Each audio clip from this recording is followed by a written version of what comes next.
Le problème, quand on pense au sort de la planète, si belle et si fragile à la fois, c'est qu'on se sent souvent bien seul. Quand Marie Tabarly s'est sentie comme ça, elle a décidé de reprendre le dernier bateau de son père, de l'emmener autour du monde et d'inviter tout plein d'amis à bord pour rêver à comment ça pourrait se passer autrement.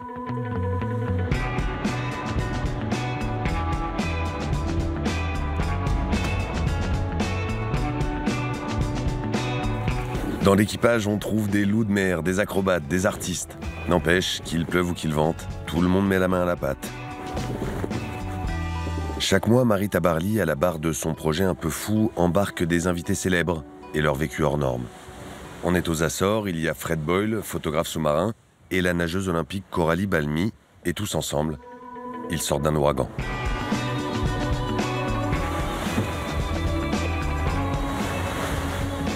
Des ouragans, la Terre en connaît de plus en plus, et de plus en plus violents. Alors Marie dit, on fait quoi? Ce qui m'intéresse, c'est de travailler toujours sur la cause. C'est pourquoi est-ce qu'on n'en est que à être sur...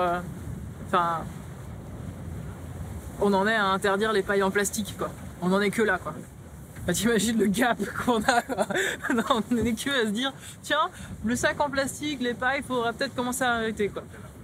Wow. Ce qui m'intéresse, c'est de savoir pourquoi on change pas, quoi. Et tout va passer par le dialogue. Se sentir enfin tous les humains dans le même bateau. Et si c'était ça, l'étape nécessaire? Cap au sud! Ouvrir les yeux pour ouvrir le cœur de tous les invités du bateau, eux, nous, vous. Et espérer qu'une fois revenu à terre, chacun poussera sa communauté à prendre son destin en main. Tout autour du monde, créer la rencontre, l'inhabituel, envoyer le navigateur Franck Camas jusqu'au fond de la glace. Et le bateau, il est là-bas. Pousser chacun à se jeter dans le vide. À changer ses vieilles habitudes, dit Marie, si c'était possible. Amener des astronautes sous l'eau ou en tête de mât, comme Jean-François Clairvoy et ses 3 missions dans l'espace. Et pour finir, jeter un ancien ministre de l'écologie, pas très à l'aise sous terre, jusque dans la gueule du loup. Spontanément, c'est pas mon univers, mais je comprends qu'on y aille, tu vois. Bon, là, on a une étroiture, je sais pas si ça continue ou pas. Après, il faut faire demi-tour là-bas. Quelqu'un veut aller explorer? Est-ce que tu te sens d'y aller, Nicolas, ou est-ce que c'est moi qui vais? Comment on dit explorer en anglais? Explore. Can you explore it? Can you implore me to explore it? Attends, comme allez voir. Si l'évolution nous a fait tenir sur les pattes arrière, c'est pas pour retourner à 4 pattes. N'en déplaise aux spéléos. T'as des vraies œuvres d'art sous terre. T'as l'impression que Picasso est passé par là, quoi. Quand on descend très loin, sous terre ou en soi, on fait des découvertes qu'on n'aurait pas forcément attendues. Et parfois, on arrive dans une impasse. Au XXIe siècle, je pense que c'est un siècle un peu de vérité pour l'humanité. Et voilà, elle est face à son destin.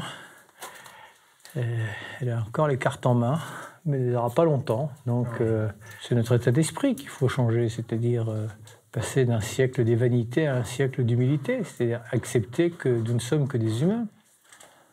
Après, est-ce qu'il y a toujours de la lumière au bout du tunnel? C'est ça la question. Il y en a toujours, mais c'est pas par là la lumière au bout du Donc tunnel. parfois, il faut faire un pas en arrière pour retrouver la lumière. Non, mais c'est intéressant. Si on cherche des métaphores, on peut en trouver des floppés. Hein. Mais parfois, reculer, c'est avancer.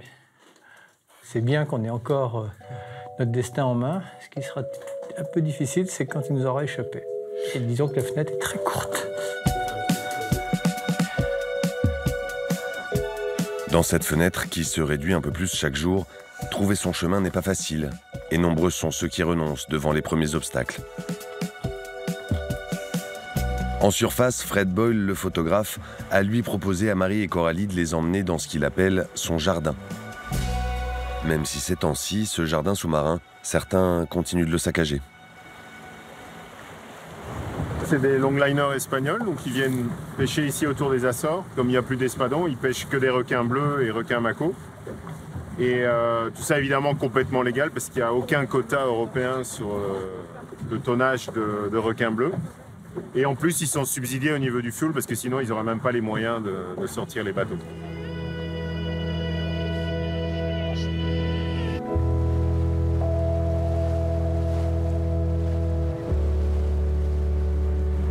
Alors, les requins bleus, tu vas voir, sont des superbes requins. C'est presque hypnotisant quand tu vas les voir nager. C'est quand même un animal qui peut faire 2,50 m à 3 mètres ici.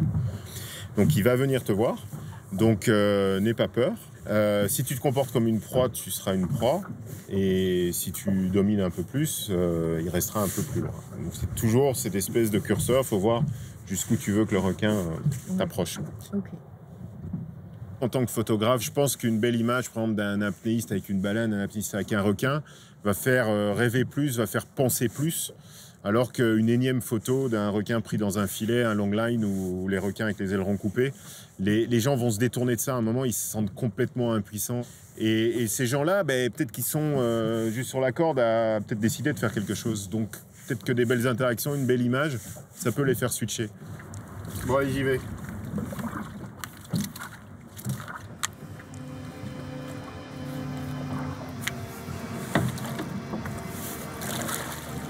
Ce jour-là, Fred, Coralie et Marie n'ont rien trouvé sous l'eau. La faute à l'ouragan Lorenzo, qui a chamboulé les fonds marins autant que la surface.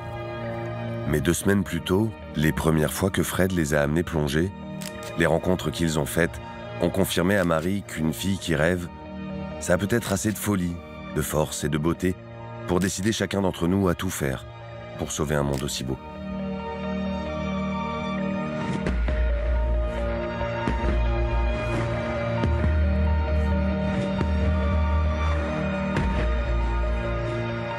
Allez, souvenez-vous, ça commence seulement par un premier pas, et ça peut tout changer.